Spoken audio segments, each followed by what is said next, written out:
Due to the graphic nature of this program, viewer discretion is advised. Individuals are innocent until proven guilty. Status of any allegations is current only as of filming. On this episode of Extreme Smuggling, the craziest drug smuggling techniques to date. Exclusive video takes you into a cartel's sophisticated tunnel network. These are endeavors that take millions of dollars to construct. And go on a high-speed, high-seas pursuit of Panamanian drug runners with nothing to lose. Infiltrate a notorious, supersized Arizona trafficking ring. They were smuggling heroin, cocaine, methamphetamine, and large amounts of it. And meet a dangerous cocaine smuggler in Peru who gives inside access to a $40 million payload. This is a dirty game. If they shoot at me, I'm going to kill them. The amount of money involved in these seizures will blow your mind. The cartels generate roughly from $7 billion to $30 billion a year. Nobody knows exactly how much.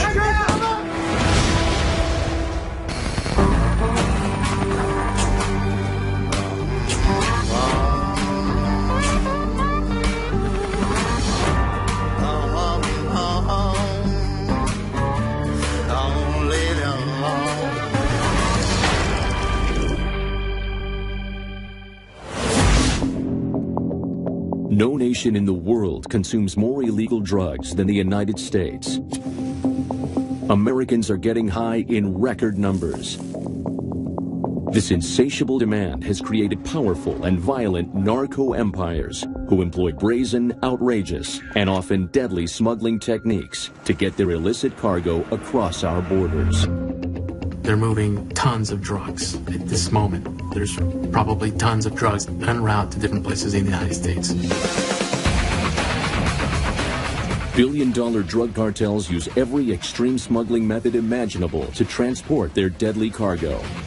Everything from helicopters and gliders to big rig trucks and human mules. But hands down, their trafficking technique of choice is by sea. Okay, we're currently on top of what appears to be two launches heading basically eastbound. This actual Customs and Border Protection surveillance footage recorded drug runners minutes before being interdicted and arrested by law enforcement. Incredibly, 80% of all illegal drugs entering the United States comes in by sea. Guys, don't turn it south. To counter this sea invasion, the U.S. Customs and Border Protection Agency uses high-tech P-3 aircrafts. These high-altitude airplanes patrol the open waters 24 hours a day, looking for high-sea drug runners who will do just about anything to keep from getting caught. May 2005, a P-3 crew flying a mission off the coast of Ecuador was on the lookout for the Simon Bolivar, a fishing boat believed to be transporting drugs. We were suspecting that this boat was carrying a large load, a multi-ton load, up towards Mexico for offload to smaller vessels off the Mexican coast. Roman 2, affirmative, boarding team is on board. Filming the action from 20,000 feet, the P-3 crew contacts the nearby Navy ship USS Jarrett. They immediately deploy a U.S. Coast Guard boarding team. As they approach, a crewman on the Simon Bolivar can be seen throwing something overboard. Something was just thrown over at 0343 south. If you see anything go over the side prior to a boarding, that really raises your suspicion level, because normally the captains don't do that. If they start chucking stuff over the side, something's not right. Within minutes, the Coast Guard pulls next to the fishing boat. The armed boarding team now comes alongside and physically takes over the ship. Okay, boarding crew is about to jump aboard the Simon Boulevard. They're on board. Suddenly, the captain of the Simon Bolivar made a desperate and dangerous move. And at that point, we see the ship go out of control. Break, ocean. He's turning that. He's circling that. The Navy ship, who's right next to him, sees the ship go out of control. And you don't know if the captain is trying to hit and sink his own vessel because of the amount of drugs on board. The fishing vessel veered straight for the Navy ship.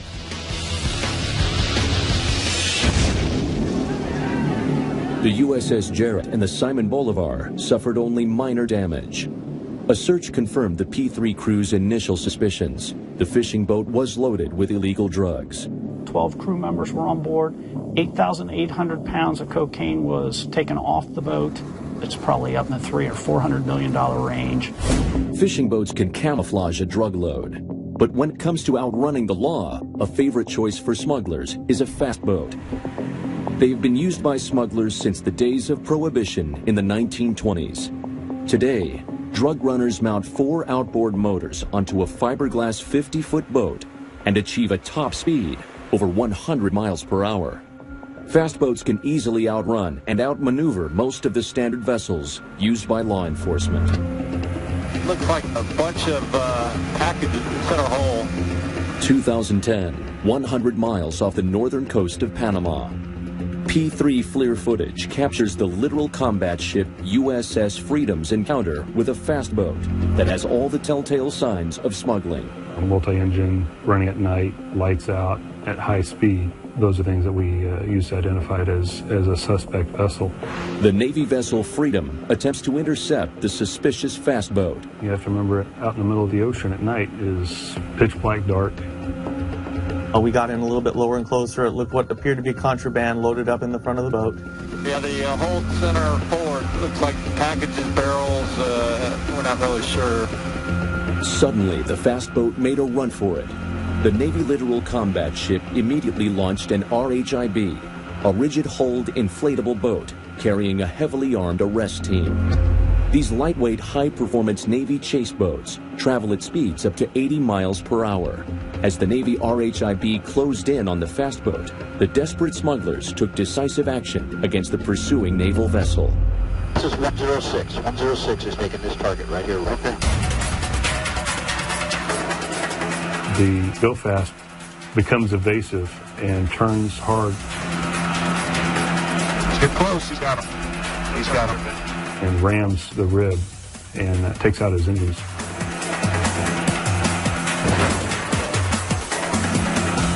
So that boat was instantly disabled. The USS Freedom took up the chase until the smugglers beached their boat and made off into the dark. But they didn't get far, thanks to a quick call to Panama's National Police. Local Panamanian law enforcement were able to arrest 3 of them, and they were able to seize over 2,600 pounds of cocaine. The good guy boat is shining a spotlight on the bad guy boat. Just a few months later, another fast boat breaching took place in Panama. This case began when a suspected smuggling boat spotted the P-3 surveillance airplane, dumped its dope, and made a run for it. There's definitely a lot of stuff on the boat. Looks like he might be dumping some more stuff here. Yep, one. Once they know that they have been found, they try to throw the drugs overboard and basically get rid of the evidence. How many objects? Okay, it's about 5, 6, 7. We mark the position of each bale that goes overboard, that we count each bale so we know how much was there. So after the mission is over, we can go back to the debris field and recover those bales of cocaine. The drug bales weren't the only things going overboard. The smugglers suddenly leapt from the fast boat, a dangerous and potentially fatal maneuver. Another large object at 0921-07948. The individuals on the boat actually jump off. They're hoping, I guess, that the boat will continue on and safe on shore, and the plane and the law enforcement vessel will follow the boat. With no one at the helm, the fast boat careened totally out of control. But indeed, it made a full circle back to them. Okay, yeah, the people on the boat have jumped out, and the boat is in orbit.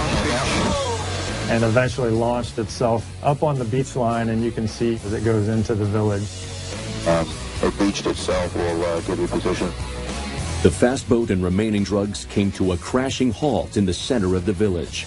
A rude awakening for the sleeping residents. The people from the village are coming out to see where the boat crashed into a couple of structures.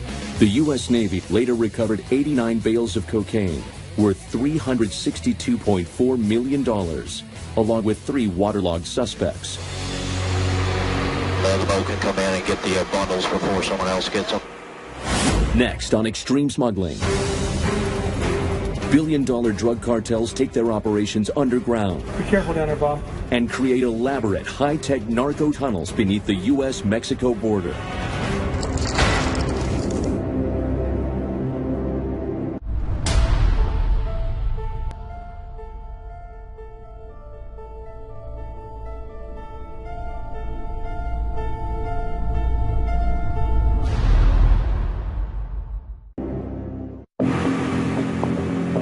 Moving mountains of drugs undetected into the United States takes money, manpower, and ingenuity, and the cartels have plenty of each. To counter these efforts, law enforcement use aerial drones, highly fortified borders, and ground patrols, forcing traffickers to develop a new and ingenious method of smuggling. Along the U.S.-Mexico border, cartels have literally taken their operations underground, with a subterranean highway that can run 24/7 without interruption. The drug tunnel. The first known narco tunnel was discovered in Douglas, Arizona in 1990. It was simple but effective. Since then, drug tunnels have become much more elaborate multi-million-dollar structures. More than 155 have been found throughout the U.S. border states. Busy industrial areas close to business districts are the ideal locations for drug tunnels. Otay Mesa is a suitable place for tunnels for two reasons. Number one, it's a commercial zone. There are large complexes of warehouses on both sides of the international border. The town of Otay Mesa, 20 miles south of San Diego, California, holds the dubious distinction of being the narco tunnel capital of the world. This is the high-risk area for tunnels in San Diego County. There could be a tunnel under us now. So you kind of have this perfect storm of factors coming together with a highly populated area, with an industrial area, and with the right geography. In November of 2010, Immigration and Customs Enforcement, ICE, was tipped off to suspicious activities in a warehouse in Otay Mesa and began doing surveillance. They stopped a cargo truck leaving the facility and discovered 3 tons of marijuana. The subsequent search of the warehouse led to the discovery of a narco tunnel and 6.5 additional tons of marijuana. This tunnel seems to be constructed in the same manner as previous tunnels we found in Otay Mesa, California, using jackhammers. They cut through the soil, which is a soil high in clay content, somewhat self-supporting. No need for shoring at this point in the tunnel. When it comes to construction, the cartels spare no expense. These are endeavors that take millions of dollars to construct and months to a year to build. The more serious tunnels, the bigger ones that we found through the years, are probably built by the Sinaloa drug cartels, and they're very expertly designed. They bring in, I'm sure, mining engineers from central Mexico to design these things. As you can see, the tunnel has lighting, and it does have good airflow, indicating that there's some type of ventilation system. The rest of the tunnel runs south, down into Mexico. There's a rail system for a cart. These are rails, they run all the way back down to Mexico. We transport the drugs from Mexico into the United States. ICE is continually developing new ways to detect these underground passages. We use ground penetrating radar, which helps us find anomalies up to 10 to 15 feet deep. There's not that perfect technology out there, but it's getting better. As we became more aware of what was happening, the tunnels became more sophisticated, deeper. They became harder and harder to detect.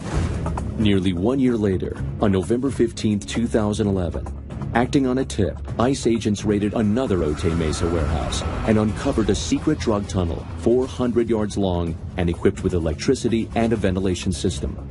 Federal authorities seized 17 tons of marijuana and arrested 6 people.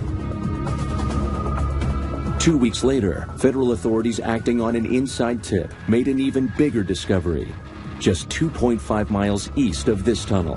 For several months leading up to November of 2011, agents conducted extensive surveillance at a produce warehouse in Otay Mesa. Ultimately, agents observed a tractor-trailer at the warehouse being loaded with what appeared to be very large boxes of produce. Search of that tractor-trailer resulted in the discovery of approximately 11 tons of marijuana inside large produce boxes. But this contraband hidden amid a shipment of produce was just the tip of the iceberg. When task force agents raided the warehouse, they uncovered another tunnel. Tim Durst, head of the tunnel task force, was one of the first agents to investigate. When you're inside of a tunnel and you're looking for evidence or possibly bad guys, you're on high alert. It's not a safe environment because it's narrow and tight and you don't know what's in front of you. You get claustrophobic. It was less than 4 feet high. It was only about 3 feet wide. This tunnel has upgraded technology to transport the drugs.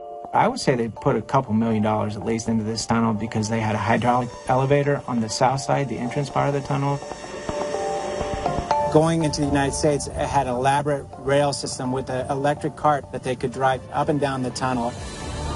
I drove the cart and it was smooth. It was perfect.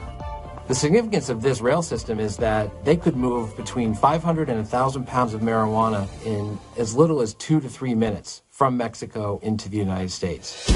It was the largest drug seizure ever in a narco tunnel. Hundreds of marijuana bundles just waiting to be moved. 76, 77. 32.5 tons of marijuana, valued at $40 to $45 million on the street. The ICE raid shut down the smuggling operation on its first day of business. Tunnel was taken down basically on the ribbon cutting day, which we believe is a great success for the Tunnel Task Force because they're not able to use their invested resources, invested time to enter drugs into our commerce. Once ICE discovers a tunnel and removes its contents, they fill it with cement. But in these times of terrorist threats and attacks, the urgency of shutting down these narco tunnels is not just to stop the flow of drugs. Border tunnels are not just a drug trafficking problem, they're a national security problem. They're large enough to move groups of people through, weapons of mass destruction through, nuclear warheads through. They're a very big danger and threat to the security of the United States. We are committed to tunnel enforcement and tunnel eradication. If you build it, we'll find it. And when we find it, we'll destroy it. Coming up on Extreme Smuggling, a cartel's daring and desperate desert smuggling ring gets caught red-handed.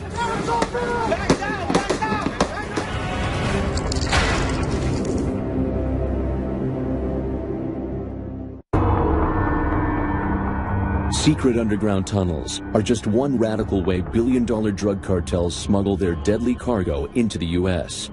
Large amounts of drugs are also smuggled over land in broad daylight. 2010. One of these brazen trafficking operations was run by an infamous Mexican cartel. A sophisticated syndicate using lookouts, stash houses, vehicles, and foot soldiers to transport up to 330 tons of drugs into the U.S. every year. The case began when a local sheriff from Pinal County, Arizona, was conducting a routine traffic stop near the Mexican border. Nearly every aspect of the investigation was caught on tape. A couple patrol deputies from Pinal County were on routine patrol. They saw this truck on a specific road that's quite common for smuggling activity. So they decided to conduct a traffic stop for infractions that they observed. Well, that's a good load. That truck was found to contain about 1,000 pounds of marijuana. The Pinal County officers figured this was a small-time operation, but a check of this truck's registration indicated a much more sophisticated and sizable operation. The owner existed only on paper. This ghost person had a total of 5 vehicles registered to him as well, all very similar makes and models. And they realized that, hey, the U.S. Border Patrol seized one of these vehicles off the El Paso gas pipeline 3 months prior, and it had 2,100 pounds of marijuana in it. It became apparent that this was much bigger. The Pinal County Sheriff's Office and ICE Homeland Security Investigations, whose duties include securing America's borders, launched a joint task force investigation codenamed Operation Pipeline Express. Their first objective was to locate the 3 remaining vehicles registered to the fictitious owner. 2 weeks later, Pinal County sheriffs located a 3rd vehicle and put it under surveillance. This actual footage, taken from a special high-altitude, low-noise surveillance helicopter, recorded the suspect's movements. That specific pickup truck, it took him into another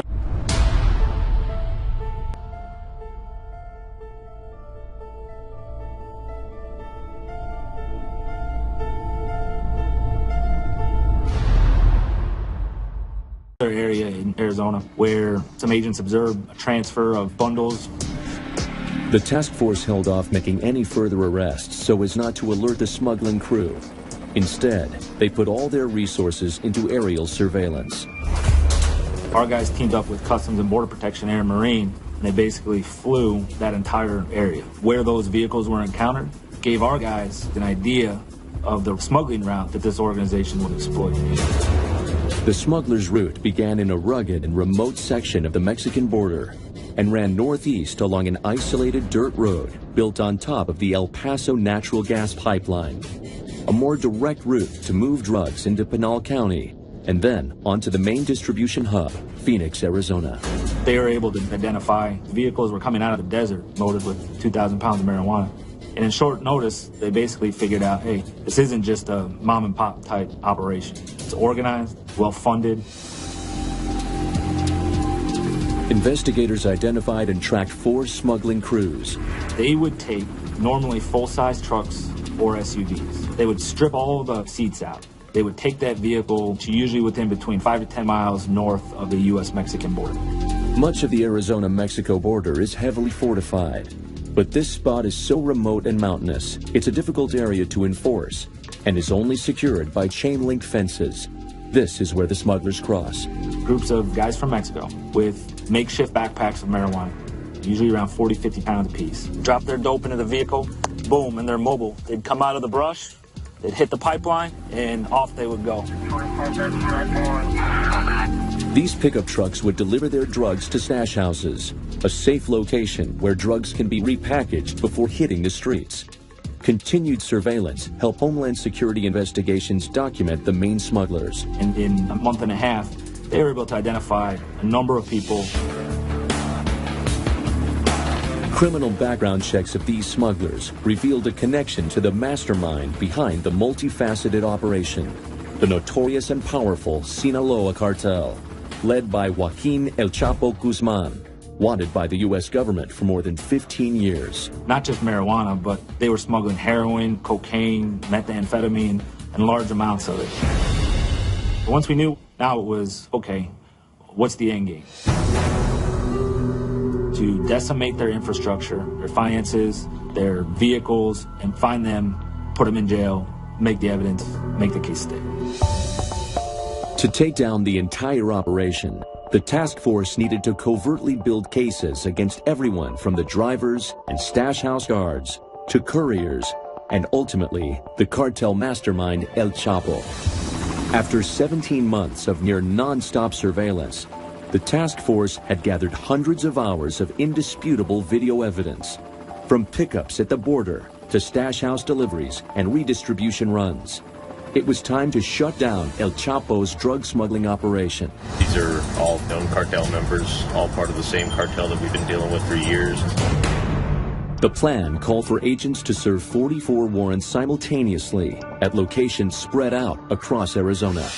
We're hitting known stash houses. Stash houses typically have a higher propensity for violence because they want to protect their loads. So they have more weapons, they have more people, so there's a high possibility for violence.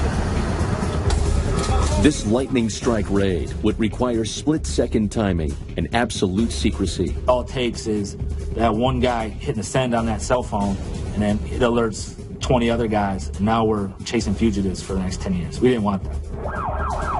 On October 28, 2011, at 5 a.m., Back it up right here. more than 400 task force members from HSI, U.S. Marshals, and numerous SWAT teams simultaneously hit 44 locations. Police! Search warrant! Open the door! So from the time the first door got taken off the hinges to the time the last door was no less than 2 minutes. It was the biggest illegal narcotics bust in Arizona history and a devastating blow to cartel kingpin Joaquin El Chapo Guzman's operation. During the operation, we seized roughly $33 million worth of narcotics in the form of marijuana, heroin, cocaine, methamphetamine. We seized a little over $750,000 in cash, 108 weapons, a lot of which were AK variants, assault rifles, about 86 vehicles. And we indicted or arrested 97 traffickers. Operation Pipeline Express is just one example of the sophisticated and massive smuggling operations that law enforcement agencies face every day. Coming up on Extreme Smuggling, the stunning case of a high-flying dope ring operating deep in the forests on the Canadian border.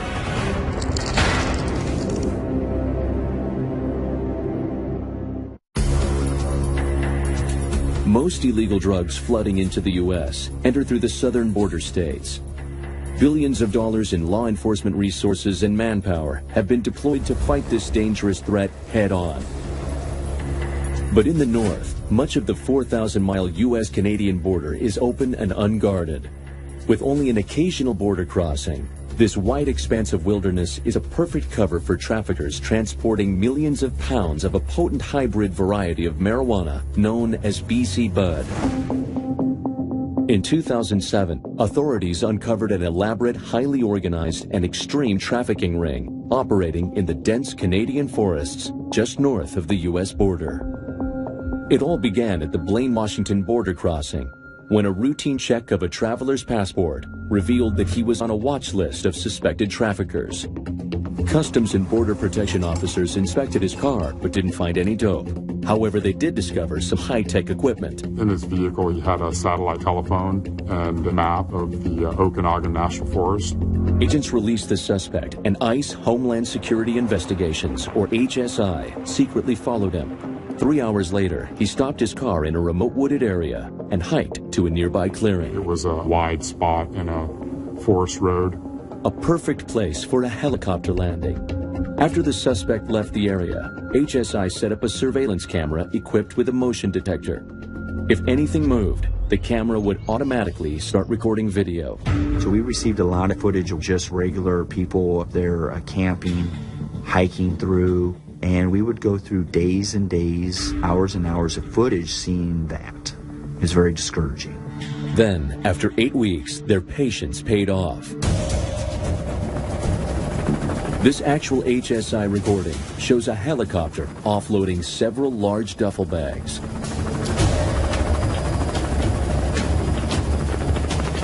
It was like winning the law enforcement lottery. We just kept watching the footage over and over again. We suspected the contraband that was being smuggled into the United States was the BC Bud marijuana. In this footage, you'll see the suspect then run out to the bags, load those bags into his vehicle. It was not the same suspect they stopped at the border, but the evidence suggested that this was a large smuggling ring. By the time they retrieved the tape, the van had left the forest. HSI eventually recorded multiple drug drops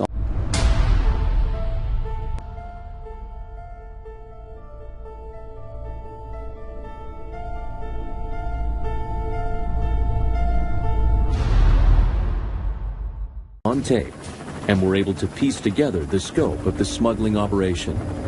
Helicopters dropped marijuana loads into the remote forest. Drivers gathered the drugs and drove them into the city for wholesale distribution. The whole deal coordinated by sat phone and GPS. HSI needed to track down the source of the dope and immediately launched a massive investigation codenamed Frozen Timber. 3 weeks into the case, authorities intercepted a van full of BC Bud up in the remote forest. We seized approximately 500 pounds of BC Bud marijuana. 500 pounds of marijuana could range anywhere from $1.5 million to $3 million street value. The top-grade dope wasn't the only cargo that interested the agents. We obtained a GPS that the suspect had, and in that GPS he had multiple coordinates within the Okanagan National Forest. Excellent locations for helicopter offloads. HSI set up additional surveillance cameras at all the coordinates taken from the GPS device. In just a few days, they recorded more helicopter drug deliveries. At first, it became a little overwhelming to all of a sudden see this many types of aircraft and offload crews. We realized we needed to work a lot more to effect the arrests of these individuals. Where's he at, Mike? 270? Yep. Customs and Border Protection Air and Marine joined the operation. In this exclusive footage, a drug-laden helicopter, en route to a drop site, flies low through the mountain valleys, barely staying above the trees. He's coming up this other valley. He's flying up this logging road. Just into Canada by about 3, so he may be landing for another load. Yes, he may be. Guys, he's slowing. Oh, I got a vehicle on the ground below him, I believe. Take this, he's going to land. Coming to a hover. This video captured $1 million dope drop in a new forest location. The offload side up there's a little bit else. There's a guy below. There's a guy there. He's coming down. Slow down a big time. I can't tell what he's doing. In the final phase of the operation, agents are determined to capture a helicopter and pilot. Then they received an unexpected break when a routine drop deviated from the smugglers' standard operating procedure. We followed an offload crew to a remote location. Early that morning, a Robinson R-22 helicopter was observed coming into that location and landing. Incredibly, this pilot got out of his chopper to talk with the offload crew, something agents had never seen before. They then effected the arrest of those individuals.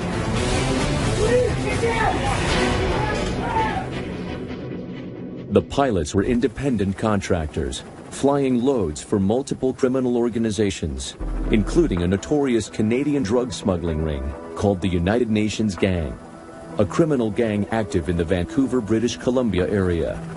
Further questioning led to even more arrests. At the end of the investigation, we effected approximately 50 arrests and seized over 5,000 pounds of BC bud marijuana. The estimated value of the dope seized in Operation Frozen Timber exceeded $15 million. But more importantly, it also uncovered a major vulnerability to national security and our northern border. Coming up on Extreme Smuggling, we travel to the capital of Peru, where a veteran coke smuggler gives us unprecedented access to his dangerous and deadly world. My protection is right here. If they shoot at me, I'm going to kill them.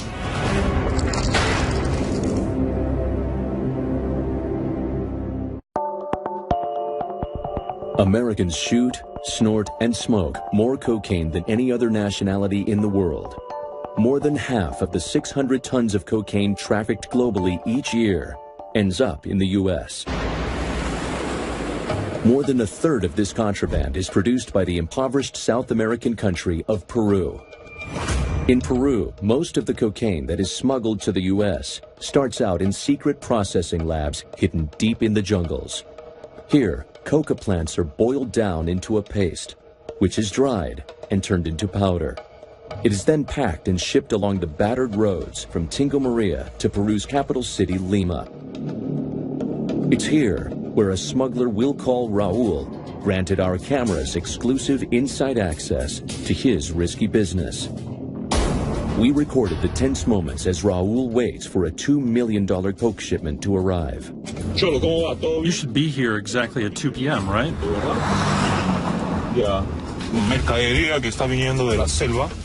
The merchandise is coming in from the jungle. It's 40 kilos. From Tingo Maria to here is just about 14 hours. They'll be here in just 3 minutes. This is a critical moment for Raul. He makes sure the couriers haven't been followed, then steps out of the car. He's done this for years, but Raul trusts no one and is constantly on the lookout for the authorities. This is something we have planned perfectly. We just do it routinely, and up until now, it's worked every time. The couriers may look like college kids, but in reality, they're seasoned smugglers carrying backpacks full of cocaine. The group enters a guarded housing complex where Raul rents a second-floor apartment. He uses it strictly as a cargo checkpoint, a critical phase of the process. I'm just a little nervous every time because it has to arrive exactly like it left from the jungle. We can't lose even 1 gram. You have to be exact in this business. Once he is sure the couriers haven't been followed or betrayed him, Raul inspects the shipment. This is the cocaine. It comes wrapped up with a special tape so that not 1 gram will be lost. There are 40 blocks, 40 kilos. Each one of these is a kilo. In this business, you have to control your nerves. The total street value of the cocaine would be $2 million in the United States. This is a dirty game, and I have to protect myself. My protection is right here. Whatever might happen to me, if they shoot at me, I'm going to kill them. Raul is not an independent operator. He's a mid-level employee of a large and powerful Peruvian smuggling network, supplying cocaine exclusively to Mexican cartels. It's a mafia that we belong to here in Peru, but the big guys in Mexico are very dangerous. After the integrity of the shipment is verified, Raul and his 40 kilos of coke are on the move. He knows that it's risky to stay in one place for too long. From here, we'll take the cocaine to a boat, and the courier will take the load to just off the coast of Central America.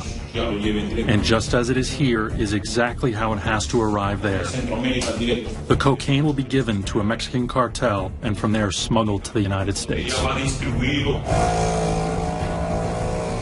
The next phase of its illegal journey will take approximately 36 hours, if nothing goes wrong. Raul won't rest until he confirms that the drugs have been delivered to the Mexican cartel. He knows if it doesn't reach the final destination, he will pay with his life. Raul repeats this same process every week without exception, earning him $4 million every month and sending in excess of $100 million of cocaine to the streets of the United States every year. Coming up on Extreme Smuggling, 3 record-breaking busts, weed, meth, and cold hard cash.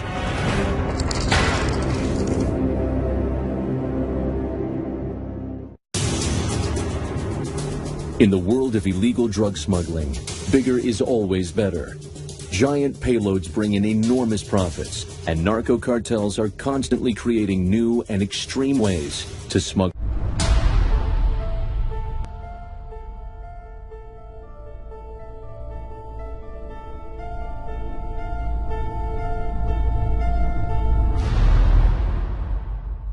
Massive amounts of narcotics into the U.S. Cartels have one single-minded goal: get their illegal drugs across the borders and onto the streets. And they have almost unlimited funds to research and create new, ingenious, and extreme ways to smuggle. Law enforcement counters these innovations with every resource at their disposal. It's a never-ending battle where victory is often measured by the size and cost of the seizures. You're dealing with tens of millions of dollars in potential profits lost. It's got to be a big deal to these folks.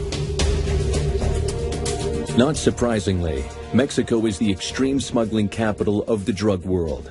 And it holds 2 amazing seizure records: $4 billion of meth in a single bust, and an amazing 134 tons of marijuana in another. The marijuana bust in Tijuana in 2010 was the largest bust in Mexican history. In the early morning hours of October 17, 2010, Mexican federal police in a Tijuana neighborhood stop a tractor trailer leaving a suspected cartel warehouse. A search of the truck uncovers a giant shipment of dope. Bulky drugs like marijuana, they're hard to hide, they're hard to conceal in cars, so they'll move those over the borders, hidden in big tractor trailer loads. Mexican authorities arrest the driver and immediately raid the warehouse. It's the bust of a lifetime. 134 tons of marijuana was discovered. The 134 tons of marijuana was wrapped, packed, and ready to ship. More than 10,000 packages were color-coded to indicate their final destination. Looked like it was just about to be transported into the United States. Authorities put the dope, worth a staggering $340 million, and the smugglers on display in what's become known by many as the Mexican Perp Walk. The Mexican military will destroy the drugs that they confiscate, and they do this by burning it all. Another record-setting Mexican drug bust went down in early 2012. This time, it was methamphetamine. Perhaps the most addictive drug in the world, methamphetamine is manufactured in secret labs with a chemical process using what are called precursors, such as ephedrine, a common ingredient in cold medicines. This drug is relatively cheap to make if you have access to the precursors. It can be manufactured anywhere. In February of 2012, several anonymous tips, possibly from a rival drug cartel, led Mexican Army investigators to a massive secret lab just outside of Guadalajara. Inside the gigantic facility, they seized 15 tons of methamphetamine, an amount equal to 13 million doses on the street and worth more than $4 billion. Methamphetamine also played a part in another record-breaking bust that went down at a house just outside of Guadalajara, Mexico. But this time, the contraband was cold, hard cash, over $200 million of it. The stash, which consisted mostly of U.S. $100 bills, weighed approximately 2.5 tons. This is the largest cash seizure, not only in Mexico, but in the world. Cartels use every illegal trafficking trick in the book to get their drugs into the U.S., but they also employ extreme techniques to transport the mountains of money they make out of the country. In order to launder their huge profits, cartels smuggle millions in contraband cash out of the U.S. every day and deposit it in secret bank accounts. The methods they use to do this are no less ingenious or radical than the ones used to move dope. Colombia, 2009. Acting on a tip from an informant, authorities intercepted a suspicious shipment of fertilizer in the busy port of Buenaventura and discovered bundles of cash hidden inside. It just kept multiplying, and it was truly shocking. We couldn't believe it. The whole port almost came to a standstill watching this happening. These blocks of cash falling out of these sacks of ammonium nitrate. There it is. It was the largest bulk cash containerized seizure in history. The money was the illegal profits of an obscure Colombian drug cartel called the Pacific Rim. They controlled so much of the drug trade, so much of the money laundering, bulk cash smuggling, yet for all practical purposes, they didn't really exist on the radars of the authorities till we began targeting them. Incredibly, this virtually unknown drug cartel was actually responsible for supplying more than half of the world's cocaine. It hurts them much more to lose a shipment of cash than a shipment of drugs. Enormous cash seizures and massive drug busts definitely take a toll on worldwide trafficking operations.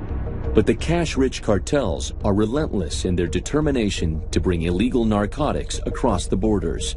It's still the unfortunate circumstance that more is getting into the United States than we are able to intercept. From the high seas of Panama and the back alleys of Peru to the Canadian forests